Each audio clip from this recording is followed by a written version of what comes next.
साथियों, हमारे भारत सरकार के पास कितनी तकनीकी सिस्टम, टेक्नोलॉजी हर सुविधाओं से लैस है। फिर भी विकास करने में असमर्थ है साथियों। जैसे कि उदाहरण के तौर पर लिया जाए साथियों, प्राइमरी विद्यालय हुआ, उसमें प्राइमरी के टीचर के बच्चे भी नहीं पढ़ते हैं साथियों। वो अन्य विभाग के कर्मचारी, जो सरकारी कर्मचारी हैं,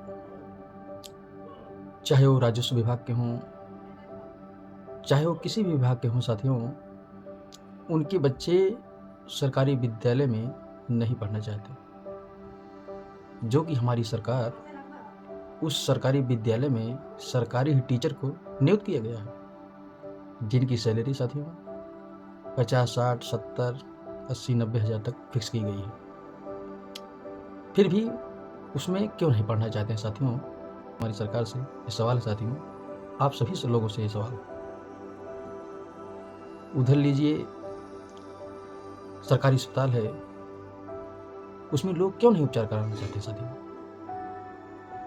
जब हर सुविधा उपलब्ध है हमारी सरकार की तरफ से, तो उसमें लोग उपचार क्यों नहीं कराना चाहते साथियों? क्या प्रॉब्लम है? इतनी तकनीकी सिस्टम, इतनी टेक्नोलॉजी हर सुविधाओं से लैस साथियों, या फिर गरीब व्यक्ति साथियों क्यों नहीं उसमें इलाज कराना चाहता साथियों? क्या प्रॉब्लम? जब हर सुख सुविधाएं हमारी सरकार दे रही है, कोई भी सरकार हो साथियों, बीजेपी हो, बसपा हो, सपा हो, जब इतनी सुविधाएं हैं तो प्रॉब्लम कहाँ हो रही है?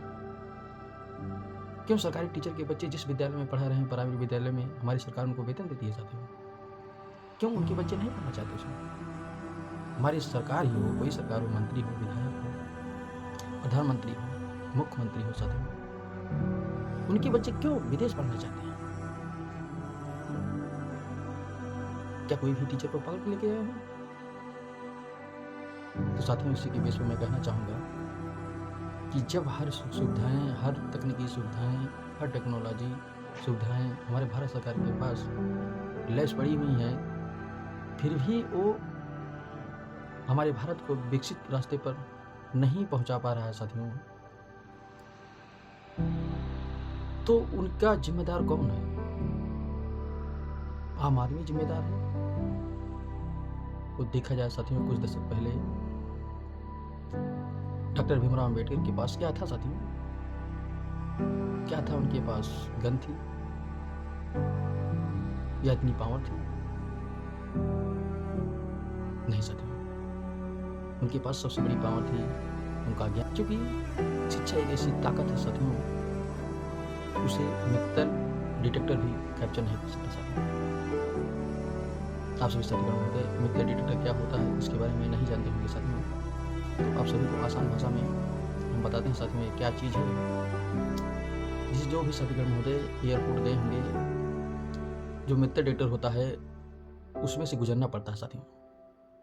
कोई बैग लिए हैं तो उस सामान को आपको रखना पड़ता है, उसमें यह चेक किया जाता है साथियों कोई अवैध सामान तो नहीं है जिससे लोगों को नुकसान हो सके।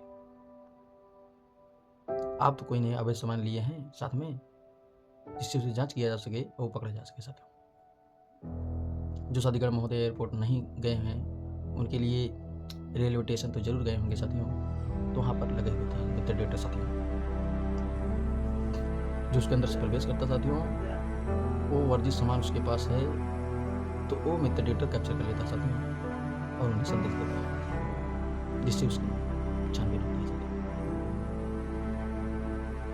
तो साथियों, लेकिन ज्ञान एक ऐसी चीज़ है साथियों, जिसे मेटल डिटेक्टर भी कैप्चर नहीं कर सकता साथियों, उसे हम कहीं भी ले जा सकते हैं। तो हमारे बाबा साहब भीमराव अम्बेडकर के पास ऐसी ही नॉलेज थी, जिन्होंने अपनी मेहनत और परिश्रम से शोषित वर्ग के लोगों को अपना पूरा जीवन समर्पण कर दिया साथियों, और सभी भाई बहनों के लिए तमाम प्रकार की प्लानियाँ अपनाई, जिससे वो समाज में उन्नति कर सके साथियों। तो इसीलिए साथियों, ज्ञान जिसके पास है उसी बस इतना ही साथियों, जय भारत, जय संविधान साथियों।